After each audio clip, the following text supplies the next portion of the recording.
Za sve knjige koje sam pročitala u junu mogu da dam samo preporuku. Prva knjiga koju sam pročitala je 101 Dalmatinac od Dodie Smith.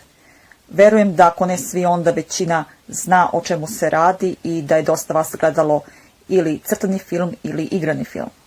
Ova knjiga osvoje na prvu rečenicu, a naravno nije idealna, ima par sitnica koje su mi zasmetale, ali to nije važno, mada ima i jedna stvar koja me sad tera da pronađem i original na engleskom, da bih vidjela da li je prevedeno kao što piše u originalu ili je prevedeno da se usaglasi sa političkom korektnošću ili kako se to već zove.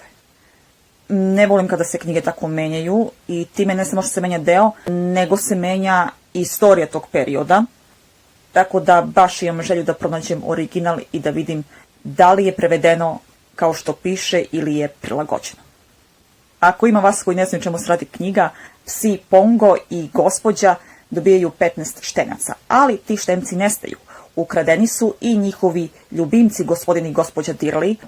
Da, mi samo mislimo da su psi nama ljubimci, ali u stvari mi smo njima.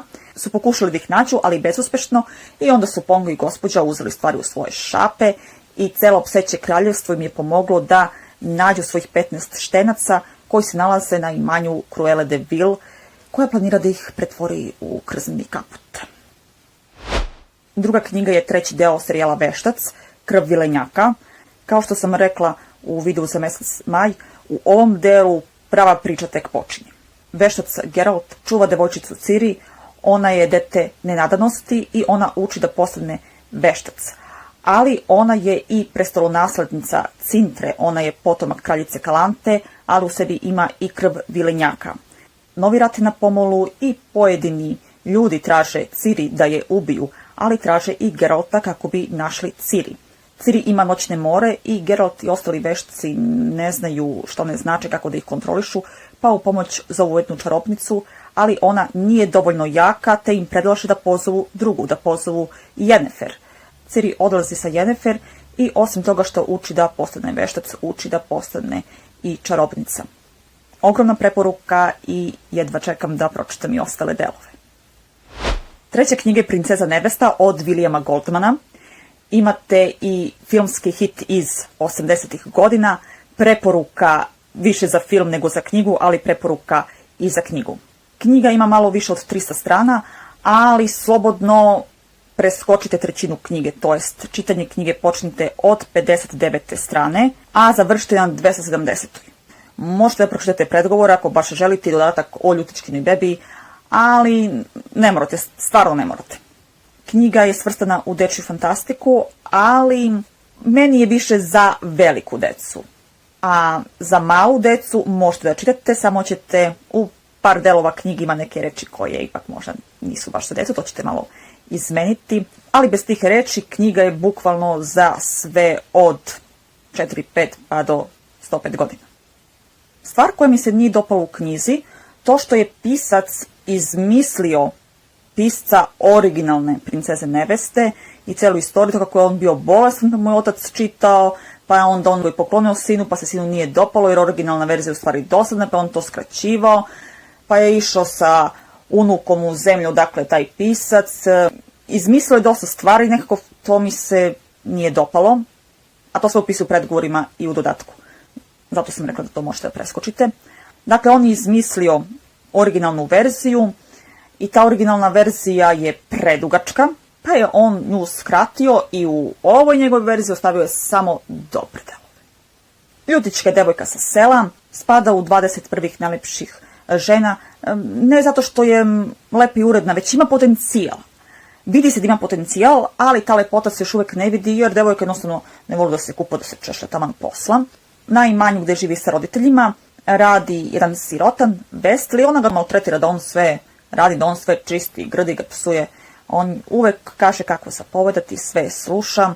Jednog dana, kada im u goste dođu grof i grofica i kada se grofica zagleda u Westleya, koji je zgodan i nosi farmerke, da je se srednji vek, ali tamo su se nosile farmerke, Ljutička postaje ljubomorna i shvati da ona njega voli, a i on voli nju. Westley odlazi u Ameriku da zaradi novac, da kupi kuću i krevet gde će oni živeti i spavati, ali nikad ne stiže u Ameriku jer njegov brod napada poznati strašni gusar koji ne ostavlja preživjele, dakle ubijen je. Ljutička odlučuje da više nikad neće voliti, ali par godina kasnije se veri za princa. Uz dogovor, ja tebe ne volim, on kaže to meni nije problem i sprema se venčanje. Ali na dan veritbe ona biva oteta. Oteli su je grbavac, džin i španac sa ožiljcima. Oni je vode u susjednu zemlju da je ubiju i optuže da su ubili vojnici te zemlje, ali njih prati čovjek u crnom.